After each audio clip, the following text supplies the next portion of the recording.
Live. Once again, it is After Dark. My name is Rob Dauster. I am joined today by my co-host Carter Elliott, Sleepers Media, and the host of the Unscripted podcast. Freshly off a wedding as well. That's why his hair looks so good right now. You can't really see because got that weight down. And Ashton Gibbs, former university star, and a guy who's been on here like 3 or 4 times with me, and I've enjoyed getting to know and hear his basketball. Gentlemen, how are we doing? I guarantee everybody on this show right now is doing better than Brad Underwood.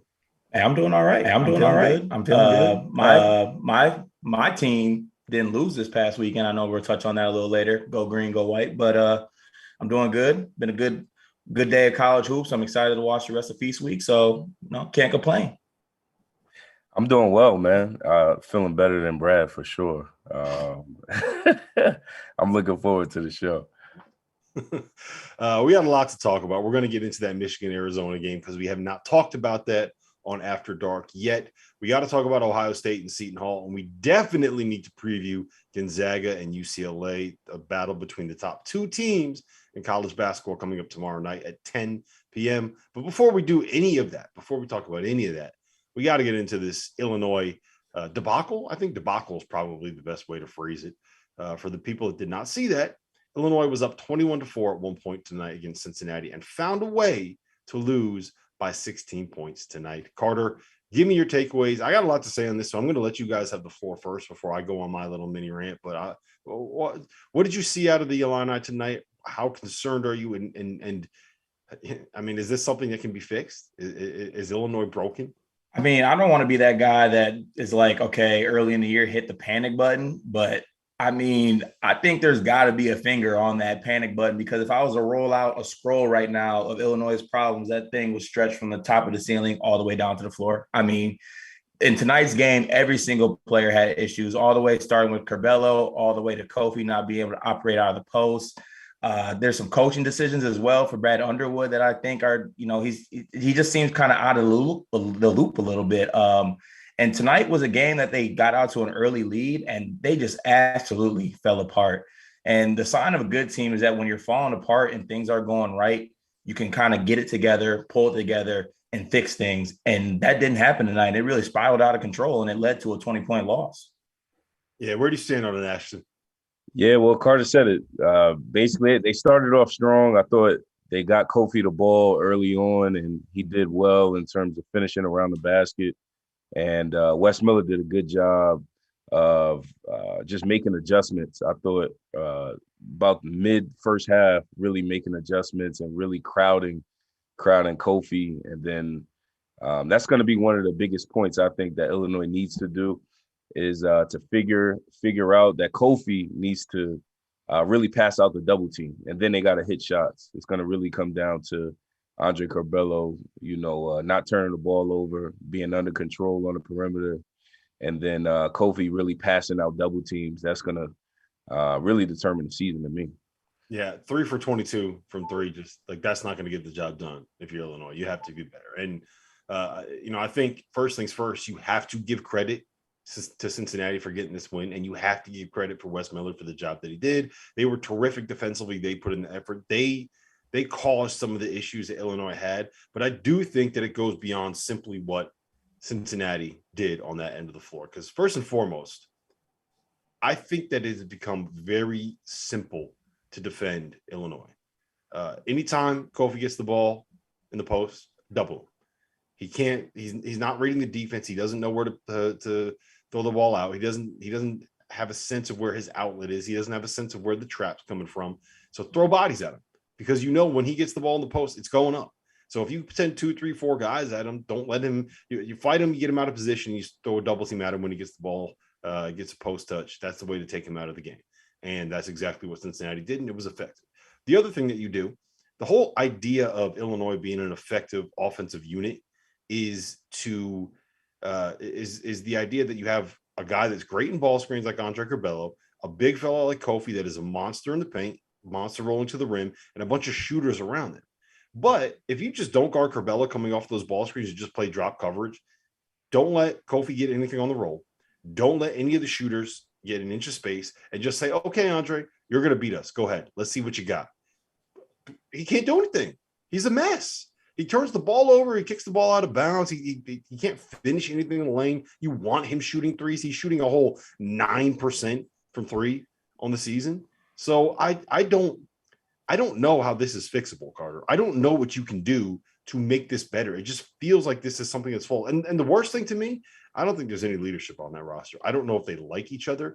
I think there's a reason why Adam Miller is no longer there. And I think that what we're seeing right now is just how much of an impact I would assume we not only had on that team basketball-wise, but the impact that he had in the locker room, because he ain't putting up with that bullshit. That's what I'm saying. When you have a team with leadership, like I said earlier, when Cincinnati goes on a run, that's when, for most teams, it's the point guard who's the leader, brings the team in. They're like, okay, they went on a run. Let's tighten things up. Let's run the show. Let's make it happen. We know how to play basketball. Let's do that. And they don't have that in Curbelo. And like you said, Rob, it is very easy to guard pick and rolls when the point guard's not a threat to shoot. I'm a big man. I love guarding point guards that can't shoot, because that means you don't got to hedge hard and show hands. It makes it a lot easier. And because he can't do that, it's a trickle-down effect through the team. It's a thing where last year Curbelo was showing that he can't shoot, and now this year is continuing. I don't really see that, just changing all of a sudden throughout this year. That surely he can get in the gym, get some reps up, and maybe fix his jumper, but I don't really see it changing anytime soon. So they're going to have to adjust, or it's going to spiral out of control. And I don't really see what the fix is for Illinois. Yeah, Ashton, let me ask you this: you played a lot of basketball, and you've played a lot of basketball at high levels. When there's a disconnect in the locker room, right? Let's just say that there is no leadership on that floor. It's hard to know exactly what is happening on that team and in that locker room when you're watching it on TV and just watching them play on the court. But let's just assume that there's no leadership, because that's the way that it looks. How can you fix that? How do you develop a leader once the season starts? Is there anything that you can do to kind of build the camaraderie, whatever it is, all those buzzwords, cliche words you want to use for stuff like that? How do you build it? How do you make that better? It's one of those things where I personally believe off the court camaraderie basically builds on the court chemistry for the most part. So, really getting the guys together, having player-driven meetings, and then somebody's going to have to be uncomfortable at the end of the day. These guys, I think the best teams are player-driven, and usually the best leaders aren't afraid to be, to make others uncomfortable for the most part. So somebody like Curbelo, Kofi, one of those guys are going to have to just, go out on a limb and, bring the guys together. I think off the court first and foremost, and then, on the court, it'll get a little easier. But Curbelo, I think, first needs to just make better decisions, especially late in games. And even in the start of the game, even though they kept going to Kofi, I just thought overall he just got out of control. And Brad, I don't think he has another guard that he can go to besides Curbelo. I think that's one of the issues too, is the depth problem. Problem. He doesn't, and Curbelo he's not. I don't think he's ready. You can't just say he needs to make better decisions in my mind, because that he doesn't know what decisions to make. I don't know if it hasn't been coached to him. I don't know if it's something where he just doesn't pick it up and he's not listening. It just doesn't feel like he knows what he is supposed to be doing in certain situations. He doesn't know what the right basketball play is. And maybe he can get there. Maybe he's just in a bad run. Maybe he was banged up a little bit in the offseason, needs more reps. Maybe this group is just trying to figure out how to play together. But I don't know how you move forward with this when you're in a situation where it doesn't even seem like they like each other, Carter. Yeah, I think really the first step for Curbelo to me is I think he just needs to simplify things. Like, the term I like to use is hit singles. You don't always have to hit home runs and triples and things like that. A lot of his mistakes are him just trying to do way too much. And he has some talent on this team. You can throw it into a player like Kofi. You have a player like Frazier, who I would bet money he's not going to go 0 for 5 from 3 in another game. He's going to be able to hit shots. So he has some talent around him. There's some shooters around him. He doesn't have to do it all by himself. He needs to let the game come to him a little more, simplify things, and that'll help the team run better. And I think it'll lead to better results, because when he simplifies things, I think that'll automatically cut the turnovers down. So, maybe he needs to take a step back. There's a lot of hype coming into this year after his, end of the year last year. A lot's on his shoulders with Io gone. Maybe he just needs to take a deep breath, kind of come back to earth a little bit and just simplify the game of basketball. And I think in terms that'll lead to better play for him. So let me ask both of you guys this. How much has the start to Illinois season changed the way that you kind of view them overall? Are you still looking at them as a team that might be able to compete for maybe not a Big Ten title, but at least compete at the top of the Big Ten? Is this still a team that you think might have a chance to make it to a second week and make it to a Final Four? Ashton, why don't you take that one first? I don't think they can make it to a Final Four, but it is still early. So I'm a big believer in film and just learning from your mistakes, especially early on as guys dive into their roles. So as they start hitting shots, Corbello starts making better decisions. Kofi starts to understand where the double teams are coming from. I think they end up learning, and then late into the season, going into conference play, they start playing better. But they're in a tough conference overall. I just don't think they have enough to really make a run like that. But at the same time, I see them being in the top 4 in their conference. But a Final Four run is a stretch for me, honestly.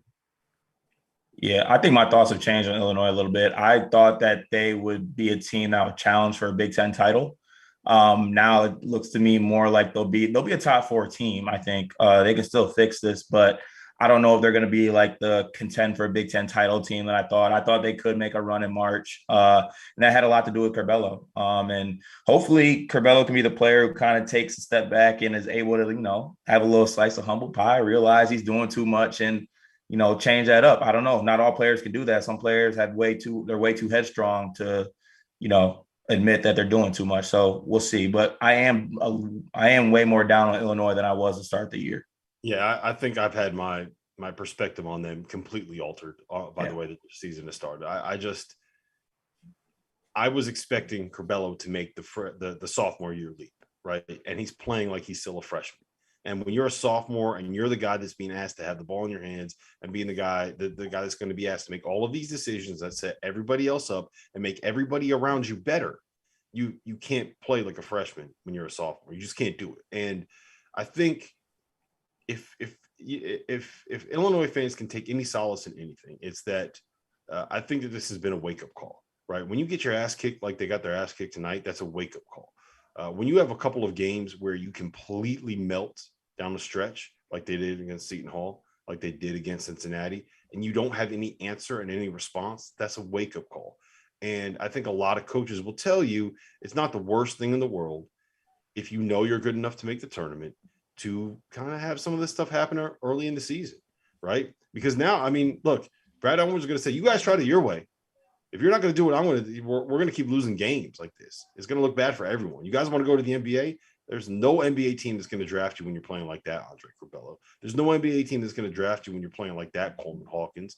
There's no NBA team that's going to draft you when you're playing like that. You know what I'm saying? Like, so this could be the kind of thing where it's a wake-up call and it's something where they can turn their year around. And you got to hope that it is. I mean, they can't really get any worse than they were in the last 30 minutes of this game. So they're not the only Big Ten team that's struggling, Carter. You kind of teased this a little bit earlier.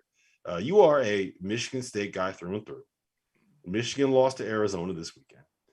So I guess we can kind of talk about Michigan specifically, but like big picture, the Big Ten kind of stinks. And I think the fact that Illinois and Michigan are struggling is really been the highlight of that at this point. Yeah, I mean, because those were the two teams with the most hype coming into the year.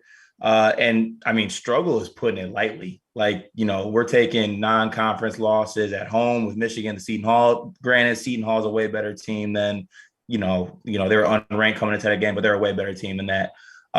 And last night with Michigan, that was what I like to call a dog walking. That was they got their ass whooped. The effort was bad. It's one of the first games I've seen in the Juwan era where the effort was in question and it didn't seem like they were giving their all.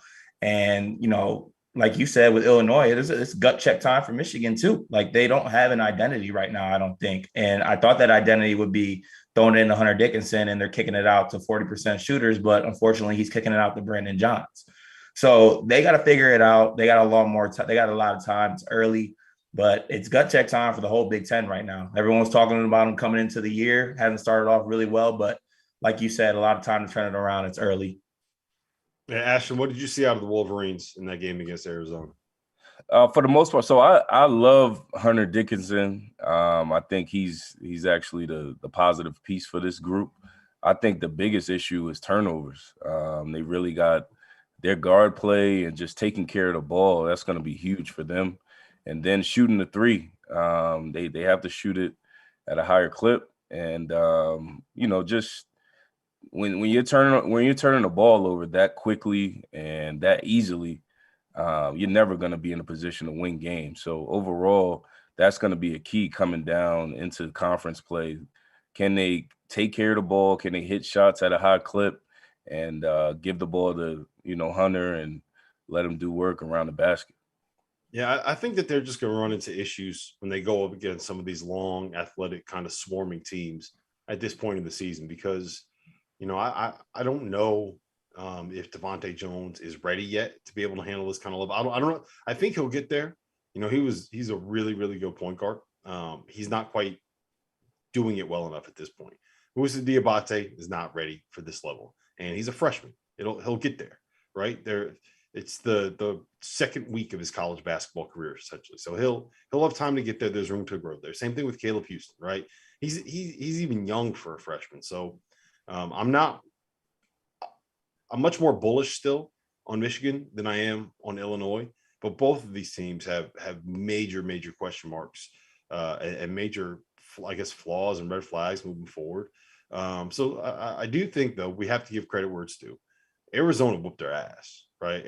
Arizona is a team where, at least I'm looking at them right now, and I'm like, they might be able to give UCLA a run for their money in the Pac-12. I think they're that good, Ashton. I love Arizona. You talk about Christian Coloco. You talk about Matheran.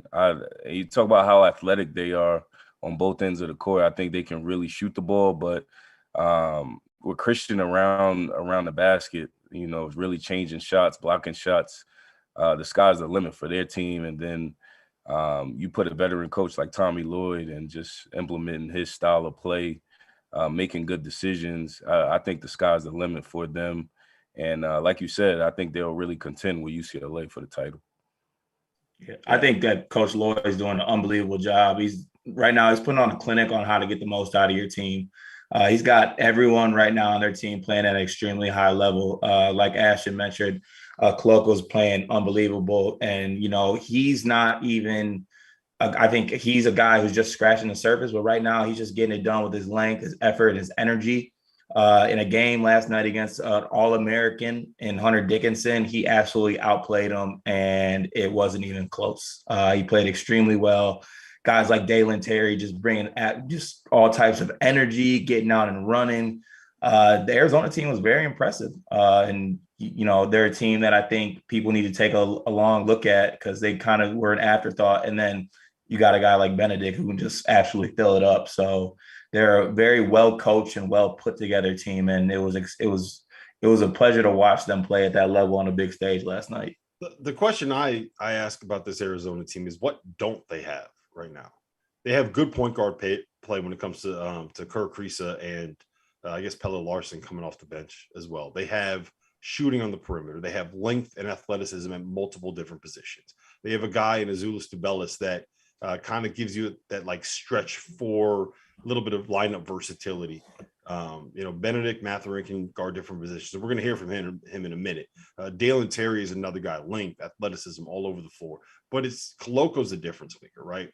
When you have that length and you have that athleticism, you can kind of get out and pressure on the perimeter and funnel everybody towards a shot blocker at the rim that's going to put anything through the backboard around him. That is also a guy that could be a lob target the other end of the court and makes all 6 of his free throws. Like that dude, he took the leap this year. I didn't see it coming. I don't know if did you guys see it coming from him at all?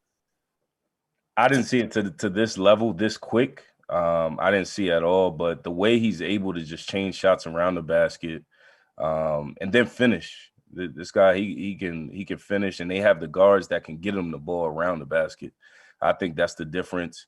And then, like you said, Azuolas Tubilis is a big man where he can dribble, pass, and shoot with the best of them. And I think that's really the difference. They have a ton of guys that can dribble, pass, and shoot and make good decisions. Anytime you have that consistently in a good system, you're really, the sky's the limit for your team, I think.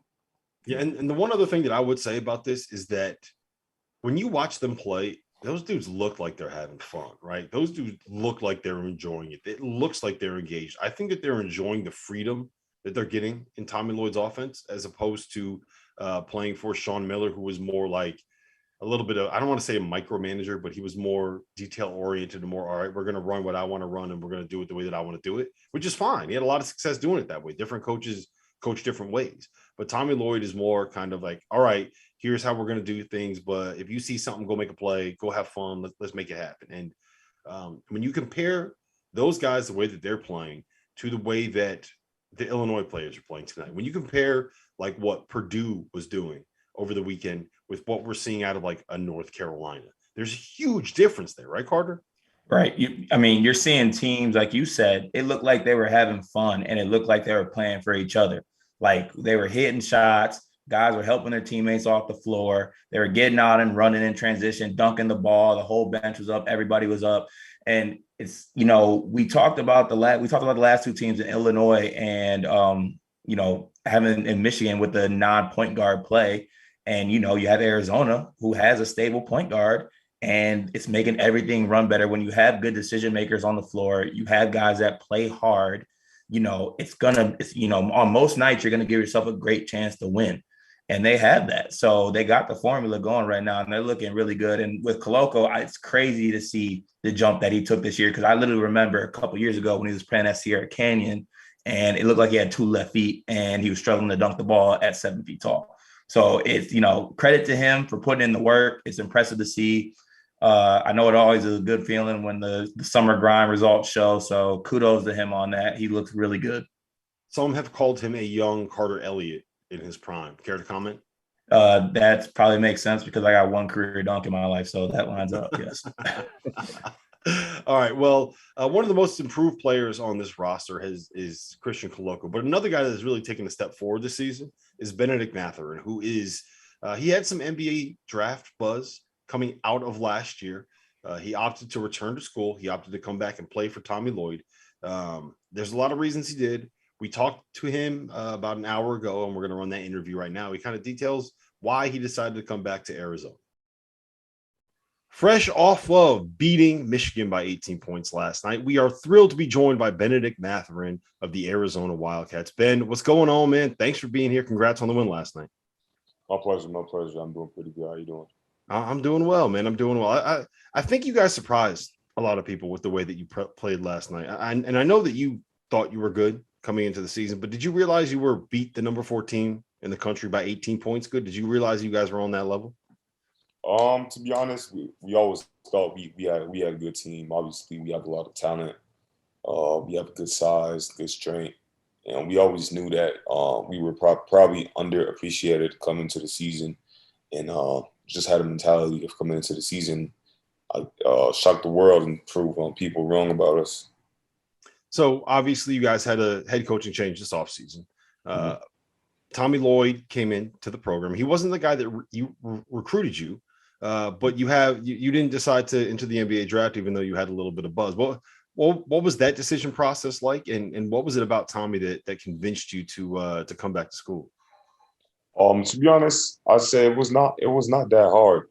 I was thinking about going to the NBA or staying another year. I just felt like staying another year would be the best for me. I've watched, a couple games from Gonzaga last year. I know he was the director of office. So I watched the style of play they were playing. It's pretty similar. And I just felt like it was it really completed my game. And I thought it would be just a better place for me to show my talents and just to play this style of play and just to be in a better environment, I guess. Yeah, so let's talk about that style of play. It seems like you guys have more freedom, and you guys are having a lot of fun playing in this more up-tempo system that that Coach Lloyd has put in. Am I seeing that right? Is it fun out there? Yeah, it's pretty fun, to be honest. I won't say we're not really running a lot of plays. We're just playing free and base or freeze, and that's what I like to do because, the next level is all about readings and like just do what you do best, and just play with effort. So I guess it's pretty fun to play this style of play and be out there with my teammates. All right, so talk to me a little bit about Christian Coloco. I think that's what stood out to me more than anything else. Is this dude went from being a big guy with potential to being a big guy that is producing, and he did it against a guy that a lot of people had as a first-team All-American in Hunter Dickinson. Christian Coloco is unbelievable. The work he's done this summer is just crazy. I've seen the difference. He's putting a lot of weight, muscles. It's unbelievable. I have no words for him. It's just crazy. Like he went from there to there in a short amount of time. And I told him every day, like, his freshman year was not playing a lot. Last year was kind of hard, but this year, like, just felt like he's really like exploding and proving what really is about. I always tell him he's him.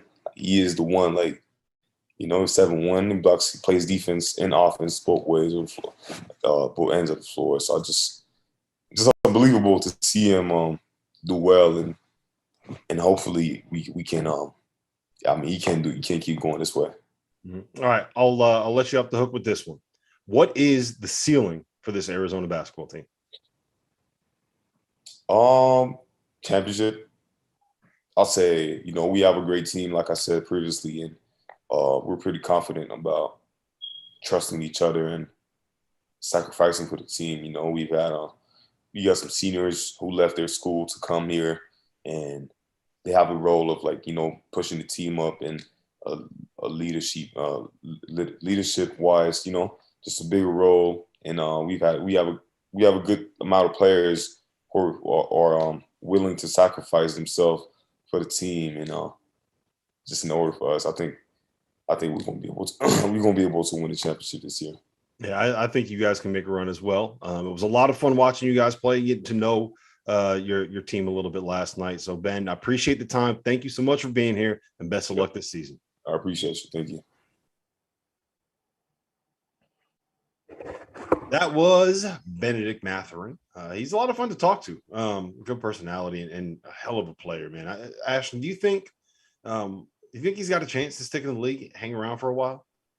I think so. He's a strong athletic guard. He can shoot it. He makes good decisions. He can put it on the floor as well. I think his potential, even defensively, at the NBA level is high. So I think, the sky's the limit for him, man. Individually, he can do a number of things. He can score at all three levels also. So he could definitely be an NBA player to me. Yeah. So go ahead, Hart. Sorry. No, I just had to echo the 3-level scorer thing for him. I think that's the most impressive part about him because he's able to knock down that three, but also he has the mid-range game and he can get to the cup and finish. And I think he's one of those guys who, he's carrying that momentum off the under-19 FIBAs this summer. I think him, Zach Edey, Jaden Ivey, those guys, they've used the big summer that they have with those U19 teams to really, up their level and improve their game as well. So it's, after seeing what he's doing this summer, I'm not surprised, but he's a 3-level scorer. So when you can score at all 3 levels, I think you're always going to have a shot to be a pro. So let me ask you guys this before we move on to the next topic. Is it crazy to say that I think Arizona can get to a Final Four this year? Not at all. Not at all. I honestly think they can get there. I really do. And I think it starts with Tommy Lloyd and his pedigree, just being with Gonzaga and just being a veteran coach overall. And then they have the tools when you talk about Coloco and then Benedict being, a star power. So from top to bottom, they're there, and then coach and pedigree right there. So it's really going to come down to health. If they stay healthy, they can make a run. And then it comes down to luck as well. Yeah, I think they can make a run because I see a team, like we already said, don't want to sound like a broken record, but high energy. They have an identity. I think every player on that team knows their role, executes their role. and are happy to see the other person doing well in their role. And then you have, like we already said, a great coach in Tommy Lloyd. I mean, that's a recipe for success right there. So, I wouldn't be surprised if, they get hot at the right time and make that run. All right, so let's talk about the Big Ten kind of as a whole. It's not been a great start to the season. Outside of Purdue, who might be the best team in college basketball, Michigan isn't all that good. Ohio State hasn't been as good as we expected, although they did get a nice win against Seton Hall tonight that we need to discuss in a minute. Illinois obviously has not been that great. Carter, your boys, Michigan State, have kind of been up and down a little bit. I'm not totally convinced on them. Rutgers just lost at home to Lafayette. Indiana has been fine, I guess, but they haven't really been tested at all. Maryland lost at home to a George Mason team that turned around and lost to James Madison the next night. So how worried are you about this league overall, Carter? I know you're a Big Ten guy. So how worried are you about this conference?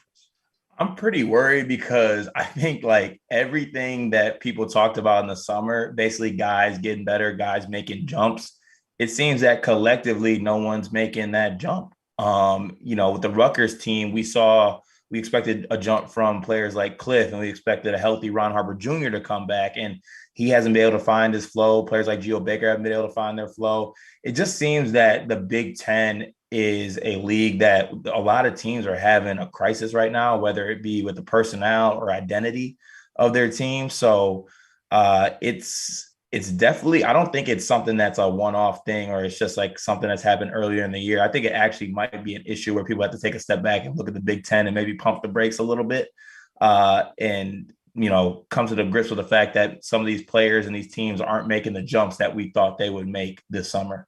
Except for Jaden Ivey. Except for Jaden Ivey, except for Jaden Ivey and Marcus Bingham. Okay, I need to make that be known. Senior year Marcus Bingham is a force.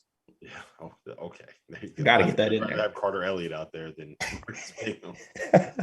Chill out. No, I do think it's something that's going to be worrisome though, because the whole idea of the Big Ten being the best league in college basketball is that you had all of these really good teams kind of in the middle to the bottom of the conference. And what that did was it lifted, it made all your computer numbers look better. When everybody is in the top 100 in that conference, then every time that you play someone in league play is going to boost those computer numbers up, and rising tides lift all ships. And all of a sudden you have 11 teams ranked in the top 40 in the net, and everyone's talking about how this is a great conference, blah, blah, blah, blah, blah. You're not going to get that this year because they have not been very good in non-conference play. And I do think, Ashton, is good that this ACC Big Ten Challenge, getting a bunch of wins in this is going to really matter for the Big Ten in determining just how many bids that they're going to end up getting to the NCAA tournament. I mean, they got to start getting some wins. They got to have someone other than Purdue look good at some point this season, you think, right? Oh, for sure. I think that Rutgers loss that's a big loss for the conference as well.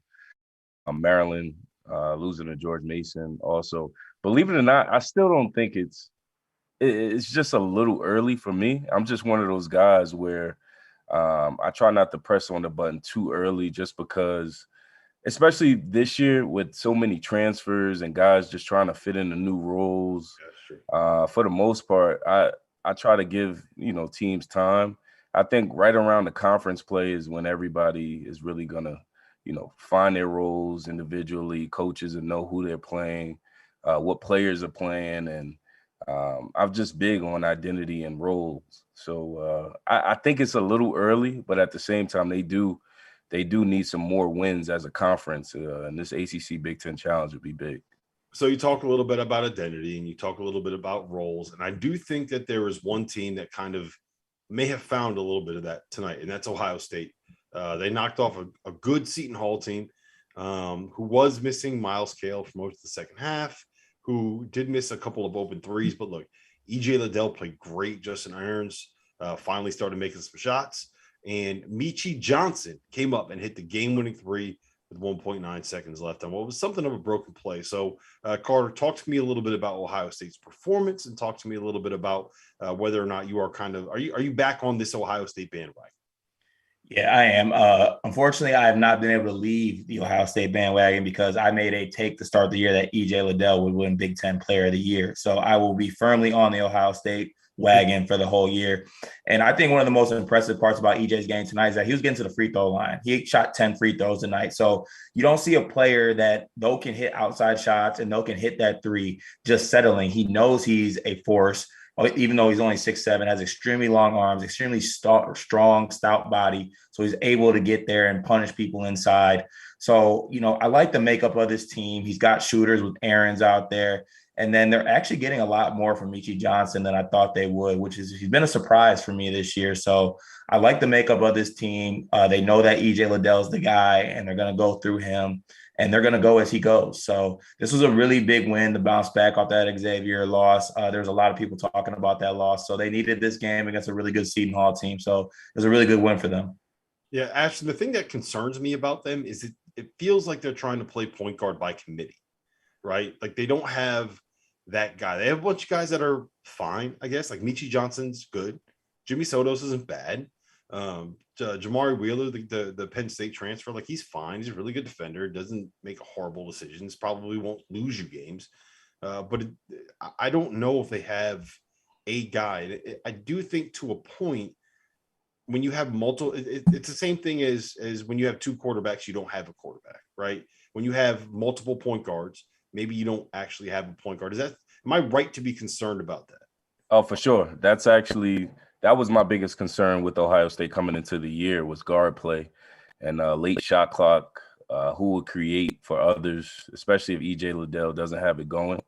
I think today the difference was just shooting a three. They were 11 for 22 from the 3-point line. So if they can make shots from the 3-point line, that obviously opens things up for EJ down low, and he can really impact the game around the basket. But I think especially as you get into conference play, NCAA tournament play, you got to have guards that can create shots, late shot clock, that could just make plays, not only for themselves, but for others, just to make things easier on everybody. So that's going to be a big vocal point for them.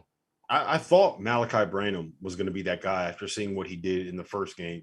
They kept going to him down the stretch over and over and over again in the game against Akron. And he's kind of fallen off a little bit. And I do think it's worth pointing out Justice Suing is not back yet. I don't know. Do we know how long he's going to be out for? All I saw was like out indefinitely.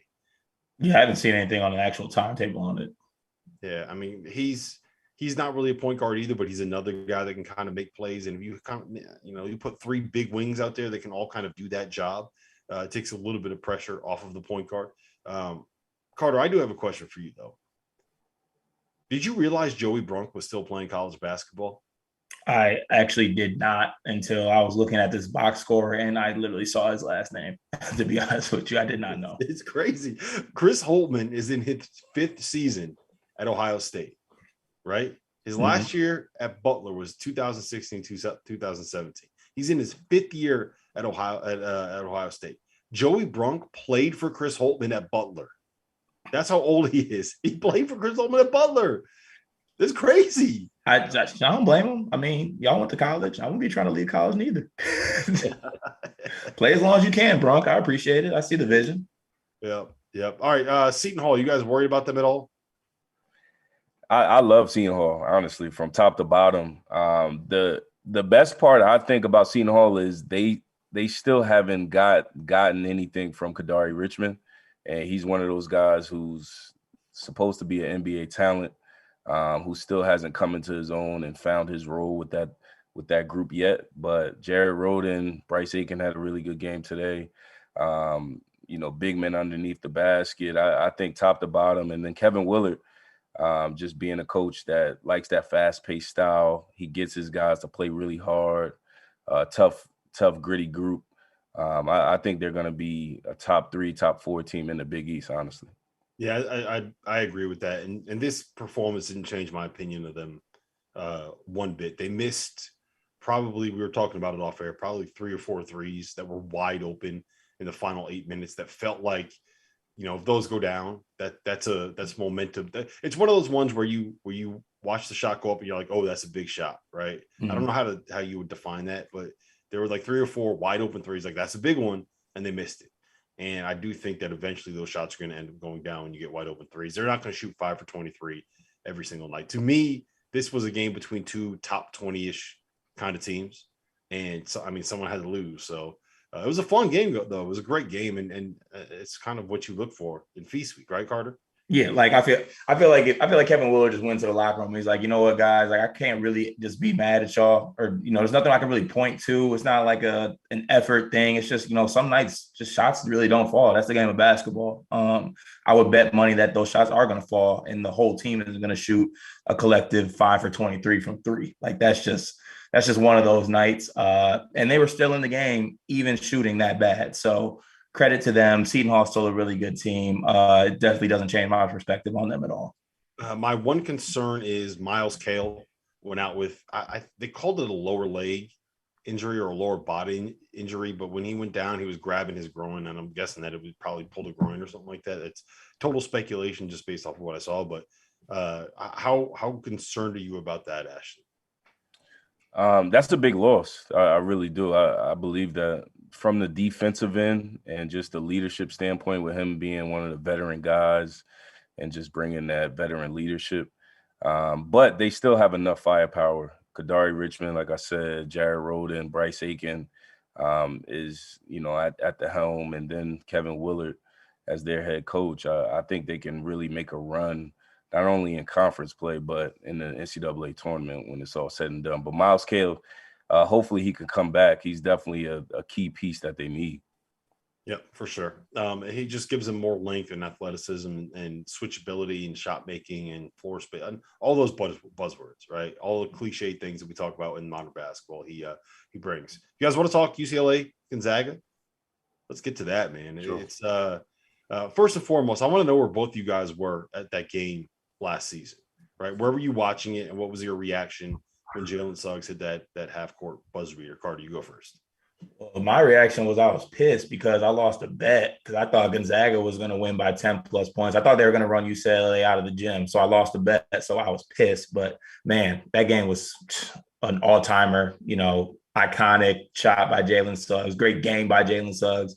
I'm glad they're running it back this early in the year. I'm excited to watch it. But yeah, that game was an instant classic. I was actually in my living room just watching it. I didn't know he was a gamer to that level. Obviously, everybody was, a big Jalen Suggs fan, but that really, really made me a believer after that one. Just him being that clutch. And I'm looking forward to this one, though. This is going to be a really good one. Star power. When you talk about Chet Holmgren and Drew Timme and then Johnny Juzang, I think this is going to be must-watch TV for sure. Must see. Yeah, I'm with you. So let's talk a little bit about it. Where do you see the key to this matchup being? Like, who are you most looking forward to see? What matchup are you looking forward to see? Is it Drew Timme going up against Miles Johnson? Is it, I guess, Johnny Juzang? They're probably going to put him on Chet Holmgren. Ashton, what are you looking forward to the most? I'm actually looking forward to the point guard matchup. Andrew Nembhard and Tiger Campbell, who runs their team the best, who can control the pace, what team takes good shots. And then you talk about the front court as well. Drew Timme, Chet Holmgren, but Miles Johnson is a key piece that can really help UCLA. So he's a huge transfer that I think can change. He can obviously change shots around the basket, but he can finish as well. So I want to see if he, is disruptive and just making it tough for Drew Timme in general.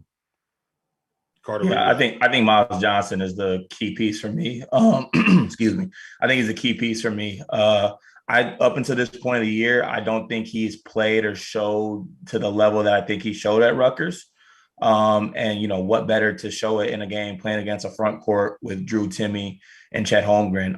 It's going to be really interesting to see how they do play him and who he's going to match up with, because if Miles is on, let's say Chet, who's going to be guarding Timme? I don't think that Johnny Juzang, and I don't even think Jaime Jaquez could guard a player like that. I think you have to put Miles Johnson on Timme.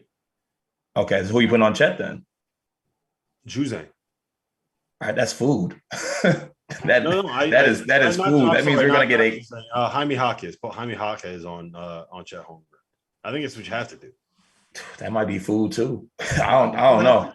You have to put the bigger, more physical guy on Drew Timme, because I think the way that you beat him and you kind of take Timme out of the game is to try to push him out of the lane a little bit, right? So instead of when he gets his little duck-ins 5-6 feet away from the rim, you want that to be 10, 12, 14 feet away from the rim. I think you want the size and length and athleticism that can kind of challenge him a little bit more. You're not going to stop him, right? He's still going to get his 20, but if you make him get 20 on 9 for 20 shooting, as opposed to getting 30 on like 11 for 15, I think that changes the perspective of being able to win this game. And I think Miles Johnson can do that. If you put Johnny Juzang or Jaime Jaquez or Cody Riley or any of these other dudes on Timmy, like he's going to get 35 on him. I don't see. They're not going to have a chance. Yeah, it's. I'm very interested to also see what UCLA's approach is just overall to this game, because up until this point, we've seen the Gonzaga team, though they only had one game against really good competition in Texas. You saw a team that has weapons. I mean, weapons off the bench. They have weapons on the floor. On any night, it could be anybody going off. Lost in the shuffle as they get a transfer, and Rasir Bolton, who's been really, really good up to this point. And then you have the steady point guard in Nebhard, who, can run the team, not make mistakes. I'm very interested to see that matchup with Tiger as well. Tiger didn't have the best game tonight, had an off game against Bellarmine. But as the point guard of the team, you're the head of the animal, the head of whatever's going on. So, I'm very interested to see how UCLA is going to approach this game. And if they do approach it well, it might be something that other teams might use in their approach against Gonzaga moving forward this year. Yeah. So Ashton, if you are Mick Cronin, how are you heading into this game?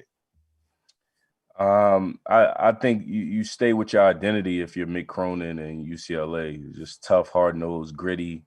You got to be physical with Drew Timme. You got to be physical, especially with Chet. You got to really, be physical even with Andrew Nembhard as well. So you stick with what you know, and I think them being a hard-nosed, defensive-minded team, and then on offense, just making good plays and making good decisions. I think got to really take good shots against Gonzaga. Every possession matters.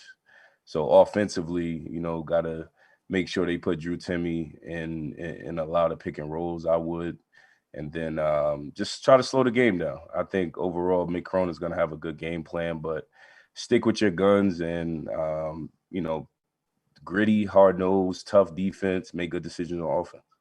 Yeah, I do think that's going to end up being the key, is putting Drew Timme into a lot of ball screens and seeing how Gonzaga is going to end up defending that, right? Because you can't hide Chet anywhere.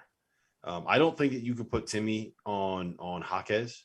I don't think that you can match him up with any of the three wings that they have, whether it's Jules Bernard, Johnny Juzang, Peyton Watson, whoever it ends up being, because I don't think he can guard on the perimeter like that. I think Chet can, but I'll be very interested to see how they end up matching up with that. And again, I think finding a way to take advantage of Drew Timme in those ball screen actions, I think is going to end up being a key to this team. Because, I mean, if you go back and look at what they did against Villanova, they just ran ball screens after ball screens after ball screens until they got Eric Dixon on an island. And they would just say, all right, Juzang, you go make a play. Jaquez, you go make a play. Jules Bernard, you go try to beat him one-on-one. Tiger, you go try to beat him one-on-one. That was it was a very like NBA approach to breaking it down. So I think they're going to try to do the same thing with Timme on tomorrow. I'd be shocked if they did. So Carter, I know you're a gambling guy. Our partners over at Bet Rivers have it right now. The line just opened. Gonzaga is laying 5.5. What do you like there?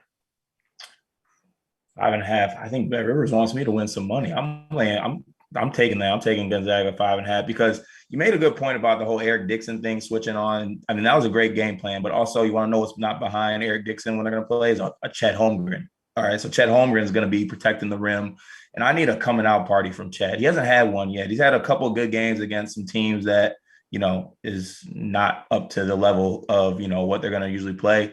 So I think on a big stage, a Chet Holmgren coming out party, it's about time. He's due for one. He's the number one pick over your guy, Dauster. Let that be known. He's the number one pick next year. So I think it's time for him to put on a show. Okay. Here's my question with that, right? So if you have Chet Holmgren protecting the rim, who's matching up with the guys on the perimeter, right? because the whole idea is you have Drew Timmy guarding, like I'm assuming Miles Johnson. You use him in ball screens to kind of get that switch. So you're going to have the smaller player getting switched onto Miles Johnson, right? Which in theory would mean Chet Holmgren is guarding one of the wings, right? Probably Jaime Jaquez is my guess. So if he's helping out at the rim, that means that Jaime Jaquez is going to be wide open, right? Like that's where the rotation is going to get created. You drive, draw the help, kick, swing, open three, kind of a deal, right, Ashton? Yeah, for sure. And that's where, coaches will have to adjust overall based upon if you switch or whether you're, hedging, showing and getting back to your guy. Overall, like I think those wings are going to be important as well. Johnny Juzang, if they're hitting shots, it's going to come down to who's hitting shots. I think we saw that today with Seton Hall. If they make a couple open shots, you make a couple adjustments and that changes the whole spectrum of the game. So, whoever is shooting the ball consistently, I think is obviously going to win the game.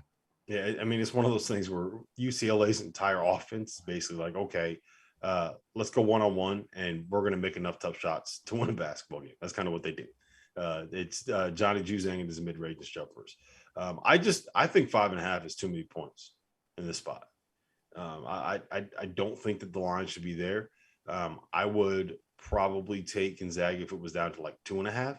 But at 5.5 points, you cannot convince me that this is not going to end up being a one-possession game down the stretch. There's just no way that it's not going to end up being a close game down the stretch. And so I think 5.5 is way too many points to be giving a UCLA team that they've kind of embraced this Mick Cronin identity, right? They're never going to be the greatest defensive team. I don't know if they're ever going to be the greatest rebounding team, but it seems like they have that level of toughness that you expect out of a Mick Cronin team, right? Yeah, definitely. And also, if they do cover, we should make a little bet that you can't call me Robbie Hummel anymore. I'm just throwing that out there. No. But I honestly, back to this, I would throw Chet on like a Jules Bernard, maybe.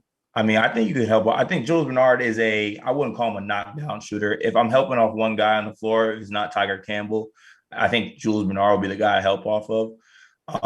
And I think that, this Gonzaga team to me is just elite. I would even think I'd say they're better than last year's team, to be honest. I think from top to bottom, they are better than last year. I mean, they're bringing guys like Nolan Hickman off the bench. And Anton Watson's a guy who I don't think gets a lot of credit, but he does all the little things. And they're very well put together as a unit. So I think that Gonzaga is really going to assert their dominance in this game. I mean, they already did earlier in the year against Texas, but I think that in this game they can do the same. I don't know if I don't know. I'm going to be very interested to see how this plays out because I do think there are times where they've been better when Anton Watson was on the floor as opposed to Chet. So that's going to be something that's fascinating to me to see how that plays out in another game where you're going to have a team that kind of tries to space the floor. So what happens when you have two guys that are essentially going to have to defend fives? Let me ask you this, Ashton. Are these the two best teams in college basketball? They're ranked 1 and 2. Are they the two best teams in college basketball right now? I would say so. Definitely top 5 for sure. Like they're ranking. I would say 2 of the best teams for sure. Only because they've been here before. When you talk about veteran leadership, both teams have star power. We talk about Juzang and Drew Timmy, and then point guards. I'm a guard guy, so both teams have guards that can make plays not only for themselves but for others late in the shot clock. They can control the pace of the game. Big time coaches that can make adjustments as well. So. 2 of the top teams. It's going to be a good game, man. I'm looking forward to it. Yeah, I think that my top 2 teams. I think I wouldn't argue having UCLA top 2 teams, but I think I would have Purdue slide in as a number 2 team in the country. I think they're playing extremely well right now. Travion Williams is my absolute favorite basketball player. My favorite college basketball player in the country. Easily. I think he's doing a great job of accepting his role this year. Guys like Zach Edey are playing extremely well.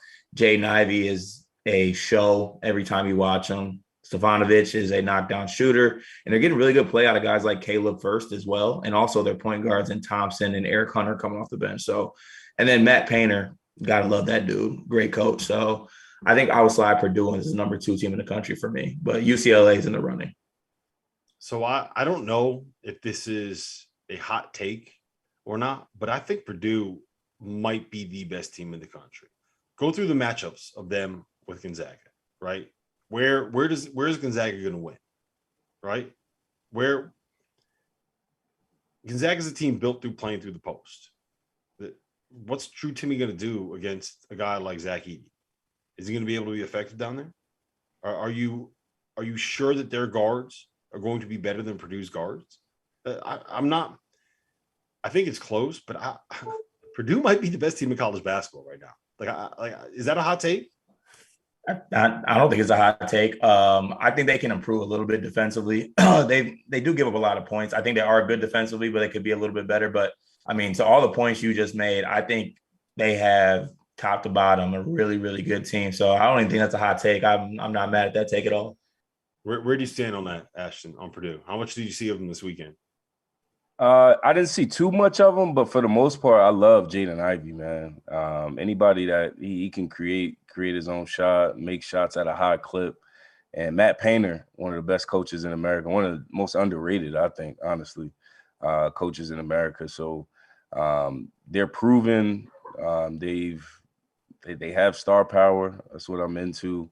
And then with Jaden Ivey, man, they can make a big run in the NCAA tournament because he can go off any day, anytime. I mean, he's a difference maker. To me, I think the issue that we're seeing with Villanova right now is that they don't have that guy that you just give the ball to and know something great is going to happen on that possession, right? Colin Gillespie, for all of the things that he does well, when you need a bucket, he's not a guy that you could just give him the ball and have him go make a play. Jaden Ivey can do that. So in addition to everything they can get out of what they run and their offense and their stuff, and Matt Painter being able to scheme and use counters to create open shots and all of the stuff that he does from the X's and O's perspective, if that all breaks down, you can just give the ball to Jaden Ivey and let him go make a play. I think UCLA has guys like that. I think that Gonzaga has guys like that. Villanova is the team that does not have guys like that. So let me ask you this, Carter. Give me your top tier. Like, who is in that top tier of teams for you this season? Okay, I think I'll go with Gonzaga. I think it's Gonzaga, UCLA, and I think it's Gonzaga, UCLA, and Purdue for me. I might be blanking on one right now, but I think those are the top tier teams for me right now. Like you said with Villanova, Colin Gillespie, I think is a good, solid point guard. Don't think he's that guy. Hold on. Be honest. You don't have to hold back here. This is the Field of 68 after dark. I'm just saying the streets told me that Colin Gillespie was that guy. He told me there was a first team All-American, and I just see a guy that goes Casper the Friendly Ghost mode down the stretch and just leans on Kelly Slater and Justin Moore. I don't know. I've seen what I've seen. If you want to tell me otherwise, it is what it is. But, a guy like Jaden Ivey, like you said, go get a bucket. Johnny Juzang, go get a bucket. Gonzaga, you have a guy. Throw it on Drew Timme. Go get a bucket. I mean, they have the guards that can also go get a bucket. Villanova doesn't have that. So I think it's those three teams in that top tier for right now. And then everybody else just kind of falls in underneath them. So who is Kelly Slater?